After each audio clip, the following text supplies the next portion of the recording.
Hello again, Charles Curran here. I'm delighted we can have these few minutes, time to time, to talk about important Bible topics. And right now, there's a question pressing on the hearts of most Americans, and it's this: what faces the church in America? What faces the church in America?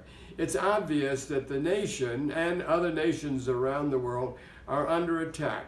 Health, finance, political security, all of that seems to be coming into a kind of boiling point, and people want to know, what does the future hold? Well, first of all, let me tell you this with every bit of assurance I can give you. As a disciple of Jesus, you are safe. Do you hear me? As a disciple of Jesus, you're safe. His grace is with you, undergirds you, protects you, guides you, and promises us, all of us, that ultimately in the end we win. And thank God we win big. And there is no tribulation, no trial that has befallen us, but such as is, the scripture says, common to man. And with it, God will provide a way of escape. So be encouraged. Cheer up, you saints. Fresh courage take. The clouds you so much dread are rich with mercies and shall break in blessings on your heads. I don't know the writer, but it was an old songwriter that saw those wonderful words and penned them for the rest of us. Cheer up, you saints. Fresh courage take. The clouds you so much dread are rich with mercies and shall break in blessings on your head. Now, do you know that promise stands, even though Scripture also warns us, as Paul wrote Timothy, when he said, know this, that in the last days perilous times will come. Now that's kind of a guarantee. Know this, that in the last days perilous times will come. For men will be lovers of themselves, lovers of money, boasters, proud, blasphemers, disobedient to parents, unthankful, unholy, unloving, unforgiving. And if that's not all, he goes on and says, slanderers, without self-control, brutal, despisers of good, traitors, headstrong, haughty, love of pleasures more than lovers of God.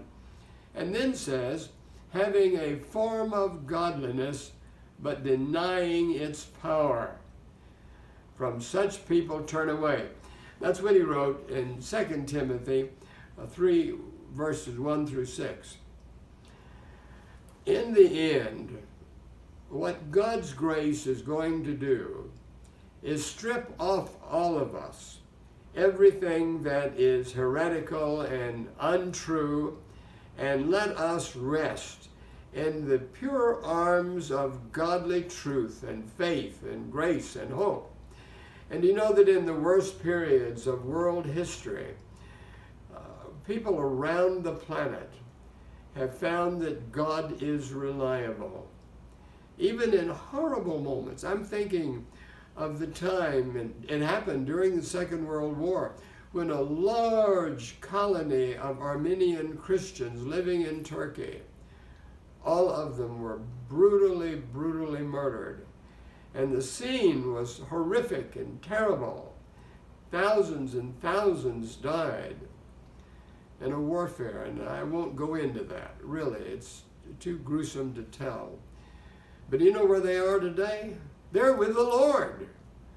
Their light affliction, which was but for a moment, worked for them a far more exceeding and eternal weight of glory. Now that's how we win. Hear me. There is no way for believers, lovers of Jesus, to lose. We can't. We can't. Heaven is ours. And if people destroy the body, and they do sometimes, Scripture tells us, reminds us, They can't destroy the soul. They can't. It's beyond their reach. And hell can rage, and men defame, and wars can pass over us. But in the end, we stand with God in redemption. So here's what I want to impress on you. Politically, internationally, we're in a time of great question and great challenge. But cheer up, you saints. Hear it. I'll tell you this. The one who wrote that little line of a hymn had tried to commit suicide, and God miraculously delivered him. And he went into his room afterward and wrote those historic words. Cheer up, you saints, fresh courage take. The clouds you so much dread are rich with mercies and shall break in blessings on your head. That's God's promise to you personally. It's a general promise, yes, but it's a promise to you personally. Rest in the arms of our loving Lord. All right? God bless you. We'll talk again soon. My prayers are with you, for you, and you remember to pray for me. And we would be delighted if you would press that like and subscribe button at the bottom and let us know who you are, where you are. So God be with you. We love you big. Bye.